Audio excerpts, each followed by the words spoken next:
guys, and welcome back to my channel. Actually, I should be welcoming myself back to this channel because it has been so long, I feel like, since I've been on here.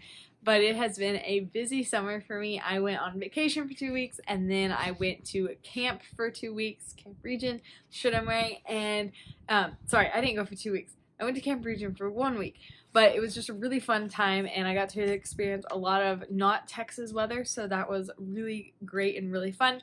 And I did do some reading during that time, but I'm excited to get back on here and talk about books and just share some of the stuff that I've been reading with you. I've been reading a lot lately. Unfortunately, this video is not going to cover all those things that I've been reading lately. But since I missed July, the end of July, I need to come on here and talk about all the books that I read in July, which will probably be a pretty short video. So I read 4 books in the month of July, and that totaled up to be 1,392 pages. So not that much, probably my lowest month yet.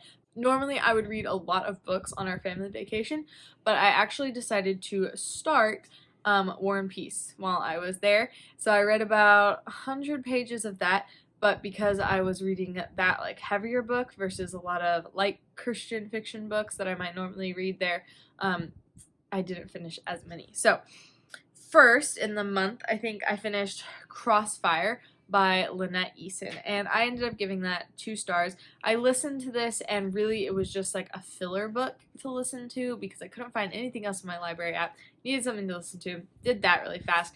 Honestly, it was nothing special. It felt like any other like suspense book you might read, and it felt a lot like Lynette Eason's other books.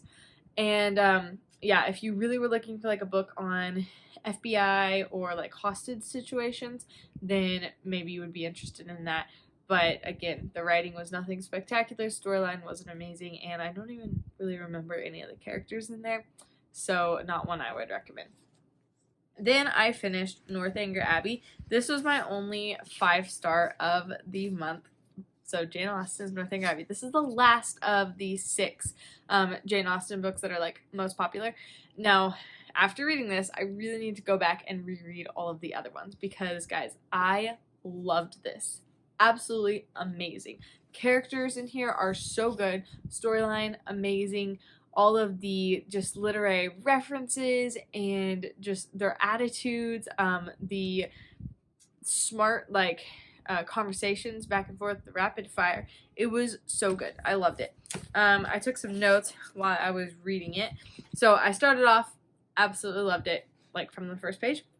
After I finished it, I felt like it was just a really great story, and so Jane Eyre is one of my favorite books, and I felt like Jane Austen did a really good job of making fun of Gothic books. I think really the only ones that I've read have been Jane Eyre and I guess Frankenstein counts, but I haven't read any of the ones that she like mentioned in Northanger Abbey. But the themes and just the stereotypes that Jane Austen was making fun of were so perfect, and even though I like some of those stereotypes, the way that she did it just had me laughing. Yeah, as far as characters, like Mr. Tilney is probably my favorite Jane Austen hero, but also Mr. Knightley's amazing. But Mr. Tilney is just so like sarcastic and witty, but he's also really sweet. And even though like he makes fun of Catherine a lot for being so naive, he also seems to like care for her and want to help her in life. So I don't know, I just really liked him.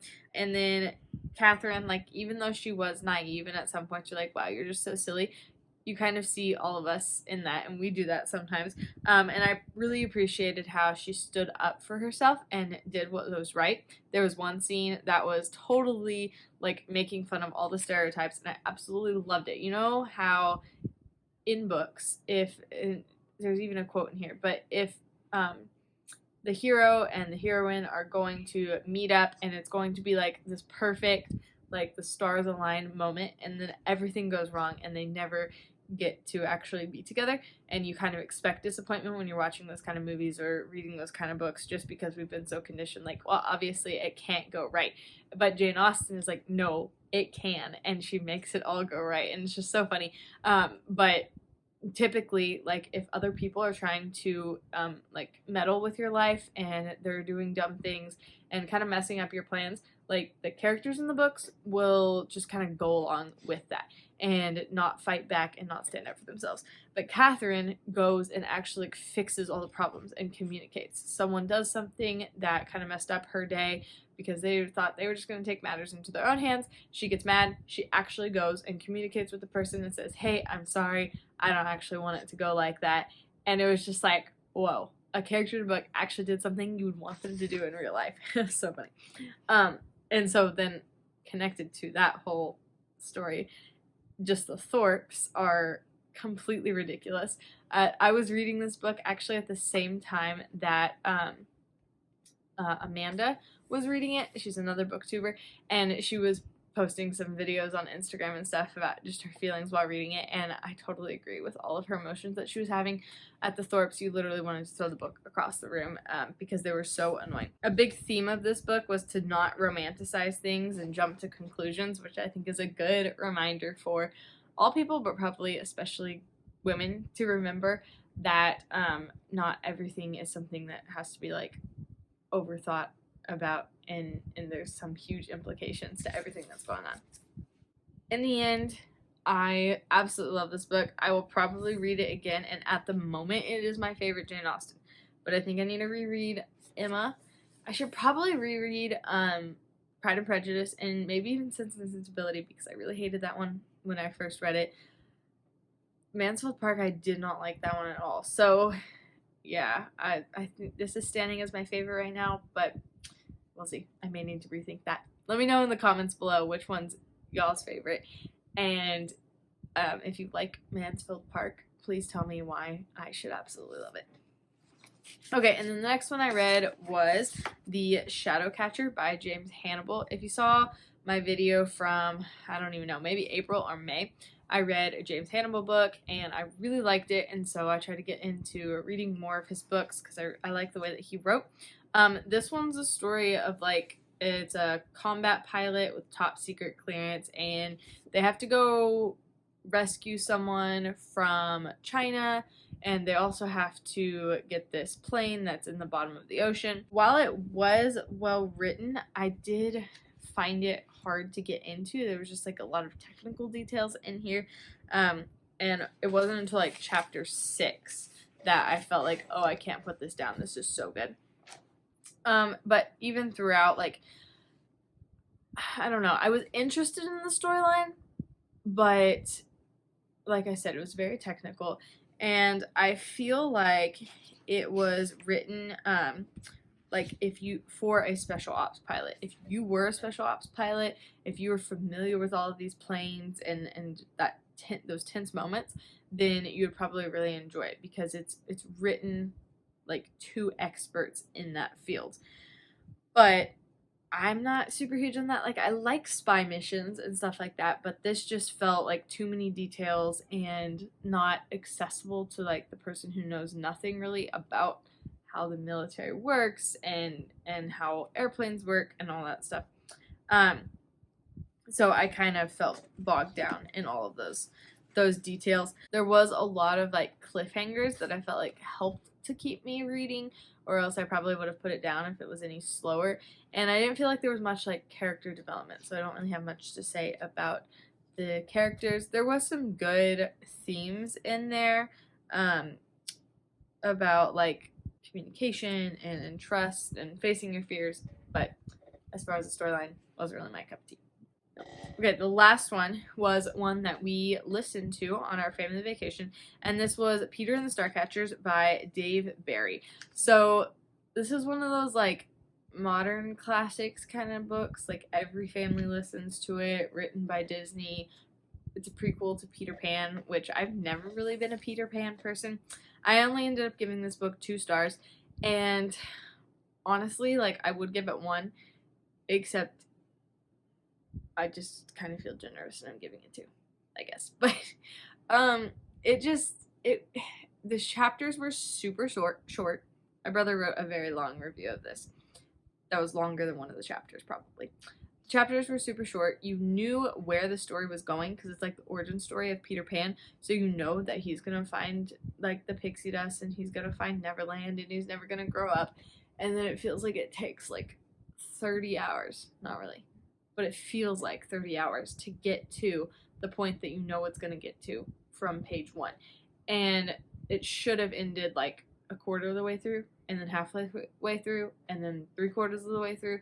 Felt like it should end, and it just kept going, and there was like all these different like side stories and side details that felt like just to make the story longer. And then there's the fact that, and this is pretty typical in like worldly young adult books, that he's like 10 or 12, and there was just so much romance, and even like a whole chapter on kissing that we skipped because it was just so weird. And then there was a lot of violence in there too, like unnecessary violence. Even, you know, if you read like Lord of the Rings, obviously there's a lot of violence in there, but it's not described. This was almost like it was trying to be graphic, like blood spurting out, or just like continuous violence that went on for a long time. So I know some of you guys probably like this book. I did not like the writing, didn't like the pacing of it, didn't like the content in there. So I would absolutely not recommend Peter and the Starcatchers if you're looking for like a family book to read. Now, if you really, really like Peter Pan, maybe, but still, I don't think it's worth your time. So there are the 4 books that I read in the month of July, and we're already almost like halfway through August, and I have some thoughts on the books that I'm reading right now. So I don't know, I might need to do like a halfway through August recap, because there's a lot of good ones that I've been reading and a lot of ones that make me want to rant. But I could talk about Northanger Abbey for like a long time, and I'm thinking about doing maybe like a collab video with some other YouTubers who also read it. So let me know if you guys want to see that. More videos on Northanger Abbey. There were so many good quotes in there that I didn't even get a chance to share in this video. I gotta find at least one to share with y'all. One quote says, "No man is offended by another man's admiration of the woman he loves. It is the woman only who can make it a torment." I cannot speak well enough to be unintelligible. I like this one. "A good-looking girl with an affectionate heart and a very ignorant mind cannot fail of attracting a clever young man, unless circumstances are particularly untoward." This one was good about history. I had to read this to my dad. It says, "The quarrels of popes and kings with wars or pestilences in every page. The men also good for nothing, and hardly any women at all. It is very tiresome." This is how I feel sometimes reading history. I just love, like, so many ways she just, like, it doesn't shy away from the truth, and a lot of good quotes in here. Like, a lot of books I read, there's not that many, like, quotable moments, but this one definitely was. So I'll have to write down all the quotes that I had. So I finished with this one. "I have no notion of loving people by halves. It is not my nature. My attachments are always excessively strong." I relate to Catherine a lot, even though she's probably more sweet than I am, but I just like her as a character. Anyways, can you tell which one was my favorite book from the month?